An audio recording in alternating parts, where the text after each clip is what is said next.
The Morning Show with Ken and Friends on 94.9 WSJM. 8:17 is the time. It's Tuesday, June 9th. 69 degrees in Benton Harbor and in St. Joseph right now. Good news for motorists traveling on I-94 westbound, just in from the Michigan Department of Transportation.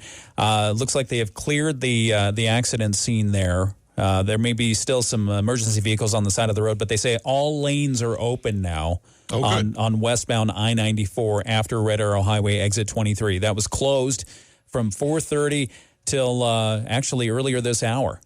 So yeah, they had two lanes still blocked. They've now cleared those, and so we're good to go. Westbound I-94 after Red Arrow Highway exit 23, all lanes back open. Well, I'm glad that I'm sitting here and not on any 94. of the roads. Yeah. It's been a construction season already, although that wasn't a construction thing, obviously, but it was.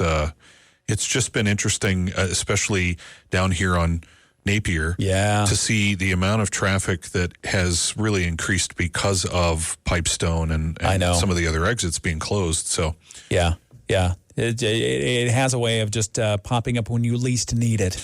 Yeah, like turning left out of this parking lot. It's a little hard. It's a little hard sometimes. All right. It's 8:19. It is the WSJM Morning Show. And we do have that voice that you hear, the dulcet tones. Oh, hello. Of Zach East. This is NPR. Of United Way of Southwest Michigan for the United We Thrive update. Zach, it's good to see you. Ken, it's nice to be seen. Yes. I really appreciate it. I almost forgot to show up for a little bit today. Thank you. I was not paying attention while I was doing the radio portion of my this job at this station that I do at home. I know it's all very confusing for people. Yes. And clearly I don't know where I am or where I should be at certain times. So I had a moment where I looked up and I have one of those big digital clocks in front of my face. Oh, no. It said 7:51 and I went, Oh, God. I got to make it to the station. Go. Gracie, get in the car. From the edge of Lincoln Township, St. Joe Township. So it was, it's a little bit of a, especially when it's out here with, a bunch of traffic that's now been probably moving through the city because of the backup that happened in Stevensville. But you made it. You made it in time, so we thank you. Yes, and I didn't break any laws in case anyone's wondering. Yes, exactly. Because I am an upstanding citizen for anyone who asks. United We Thrive is the update from United Way of Southwest Michigan. Zach East, or a designated appointee, comes in every week and tells us about what's happening with United Way of Southwest Michigan and ways you can help. And you educate us on a lot of different aspects of United Way, what you do, and the things that you keep an eye on for the health of our communities. And we talk about one of those today, which is ALICE. Yeah. Tell us about ALICE. ALICE is an acronym that we use, and it's also a common, really like a designation of person. You've certainly heard of people in the poverty line or poverty in general. That, of course, is also a designation. But ALICE is also considered a designation. It stands for Asset Limited Income Constrained Employed. Okay. ALICE. Got it? Yeah, okay. yeah. And so, I mean, if you're an employed individual, and you have limited assets and your income constrained, you are in the ALICE population. We tend to also call it working families, and you could also really think of two retirees and seniors in our community who live on fixed incomes, where any sort of really the best way that we always describe it is it's the group of vulnerable people who kind of they're not in below the poverty line, but they are one crisis away from having that snowball effect that can happen in a family that brings sometimes families to the front door of being in the poverty line. And so when you look at all of the different ways in which communities serve the vulnerable groups and populations that exist, those who are in poverty often have an awful lot of support from lots of different programs, government or otherwise, to help make sure that they are, rising from their situation. Mm-hmm. The group that tended not to have a bit of assistance is that vulnerable population that's on the step of being close to poverty. So many, many years ago, United Way all across the country with our United Way Worldwide organization, got together and said, how do we really help define who these people are and make sure that we look at the data to help us understand what is it that's driving these factors that put somebody in an ALICE population. Okay. To really get a sense for because you can't solve anything if you don't know what's causing it. You can't find out, so this is really what ALICE data does for us every year, is it looks at all these different data points across different surveys. Some of them come from the Census Bureau. Some of them can come from other organizations, other nonprofits that do study work with different individuals, groups of people. They bring a lot of that data together. And then we really look at things that really affect Alice's day-to-day life. Yeah. So, it's really all the things that affect everybody's day-to-day life. But in particular, this group, who, again, generally is vulnerable with these, family members and maybe working in a job that is not their career. It's not necessarily paying them the dollar amount that they might need to be making in order to support that family. And then you add in all the other bits and pieces of what really we're all experiencing. The high gas prices, the changes in costs for nearly everything, especially essential goods like groceries and food. Such. Yeah. And often there's a lot of data that suggests that ALICE populations are renting versus owning in terms of housing. That, of course, is also a major concern, especially within our community versus, say, other communities in Michigan. But it is certainly a problem across the state, much less the nation. So the ALICE data that we'll be releasing tomorrow, we'll talk about quite a bit within, the press here on WSJM, but also all across the state of Michigan and the nation, because almost every state in the United States has an ALICE population study that goes on.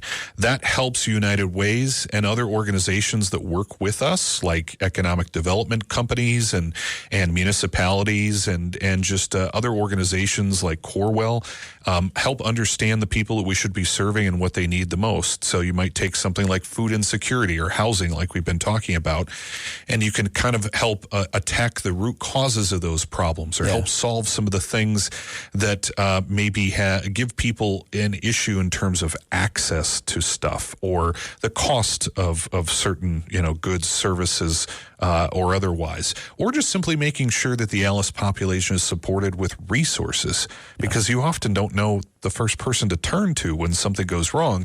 That's one of the many reasons why the 211 hotline was created, because we don't want people stuck in the system. Yeah. And oftentimes it's really difficult to ask your friends and neighbors, or really tell them, hey, I'm having a hard time and I don't know what to do or where to go. Yeah. That's one of the many reasons in which even that, huge piece of our infrastructure throughout the United States was created, just to make sure that people, whether they're in the ALICE population or not, are getting the direction that they need to get pointed in the place that, hopefully will get them the support that they need in whatever way. And that could be as easy as, hey, I just need to know where to go, file my taxes, all the way to I might lose my house. My mortgage is in trouble. What do I have any resources? Yeah, and I mean, really, this is a peek behind the curtain. I mean, you and your organization, the people in your organization, you live and breathe this every day. But for the average person, this is a way that community organizations keep tabs on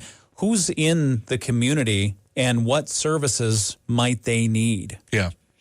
And it's also understanding a bit about the population themselves and what it is that they're experiencing the most, so that we can honestly tell the stories of those situations. Right. Because not everything, of course, is relatable to somebody if you haven't experienced it yourself. Right. And we, of course, would love to know that people are not experiencing these kinds of devastating, issues within their own families. But it does exist. But people need to, I guess, kind of just remember and know these are your friends and neighbors. These are the people you work with. These are the seniors that you've maybe, known and seen in your community for many years, who all just need really a point in the right direction or a leg up every once in a while. That's a lot of what the ALICE data does for a lot of us that work within this universe of of helping others. And in most cases, we simply, I could sit here and ask and say, I need donations in order to continue all the work that we help fund across the 3-county area. But that's just one area where a person could help. We've certainly talked about, the volunteer work that gets done in the community. Huge part of what would normally be potentially paid by a service to do a work like landscaping or lawn work at a church, or hiring an individual or two to do the work that maybe a volunteer does. Those things matter just as much as getting those donations too. So much less also advocating. There's certainly a state budget to be advocated for right now, and in that state budget is 211 funding. We are almost positive that will not be under any sort of duress, but you never know when the day comes where, for some reason, legislators decide that that's not an important piece anymore. Right. And advocacy becomes an important part of it, too. Yeah, it's good to have the data. It's good to have that, especially if you need to make your case. And clearly, we have great needs in our region. So you'll have the ALICE data at what time tomorrow? Well, it'll be probably posted at like 6 a.m. and such. Oh, good. Okay. But there's a website if you ever want to learn more about ALICE, and if you're one of those people that loves data and you want to drown in it, go ahead. There's tons of it there. Yeah. Lots of pretty charts and graphs and things. But it really does even help the average person understand when we're out here asking for donations as United Way or doing all these events that we do to raise funds. We've really drilled down to figure out, where is this money going? I think that's one of the reasons why people have trusted United Way as an organization for over 100 years, and in this community over 80 years, because we take the time with the volunteers and the staff that we have to help choose the programs and things, the organizations in our community who are solving the greatest needs that ALICE population has, at their doorstep every day. We will look forward to bringing you the information about where the ALICE population stands as far as the facts and figures. We'll have that tomorrow in our news on WSJM when we get it from United Way of Southwest Michigan. Yeah, so by the way, if you want to look at it yourself, because I forgot to mention the website address, it's UnitedForAlice.org. UnitedForAlice.org. Yeah, or just UWSM.org. Tomorrow we'll have that press release posted with a lot of the data that's specific to Berrien, Cass, and Van Buren counties. Okay. I can tell you there are no surprises in it. It's unfortunately pretty much just remained. I mean, it's not going up, thankfully, but it's kind of flat across the board. So. Still have the issues. Okay. Yeah. All right. Well, we'll look forward to bringing you more information on that. Before we let you go, Zach East, I do want to ask you about one of the fun ways that you do collect resources and redistribute for Berrien County and Cass County and Van Buren County. One of the fun things here is going to be the Rock the Boat event. Yeah. That's coming up in July. Yeah. It's just a little over 30 days away. And we've got, I think it's close to 20 boats that have signed up so far to be part of it.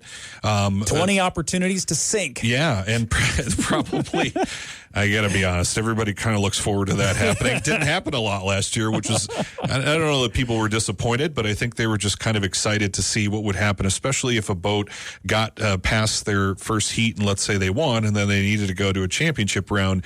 It's always a little more spicy on the second round. Well, this is why you need to approve my idea for torpedoes. Cardboard torpedoes. Okay. All right. Think about it. They don't probably move through the water it's a way to raise donations as you think they would. All right. Fine. It is cardboard after all. No. It's one of the reasons why we've made them cardboard boats is because they truly need a lot of rowing to get from one place to the other. Fast. So Rock the Boat, if you want more information or if you want to still think about signing your team up or to even sponsor part of the event, where do people go? It's rocktheboatforunitedway.com.